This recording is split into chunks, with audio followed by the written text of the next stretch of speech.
In these two pieces, Crumble to the Sea and Feel So Alive, I want to just talk to you, Jolene, a little bit about the way in which you create these works, which I've always been fascinated that they have this kind of like printmaking quality, although they are paint. And so it looks as if you've used kind of a brayer to get some of that translucent quality to that. And can you tell me a little bit more about that? Sure. Yeah, these two paintings, like many artists, I do get the titles from music.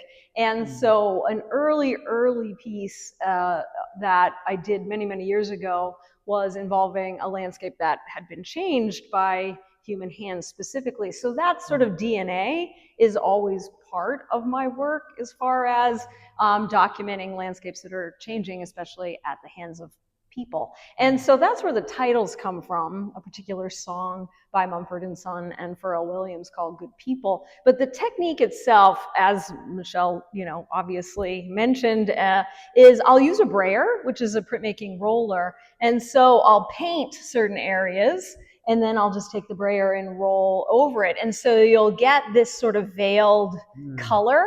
And then I can come back in and paint back the solid colors. And so that's where we get the veils that have these layers of some hidden cracks and crevices in the work, and then some that are more opaque or transparent. It definitely comes from a brayer.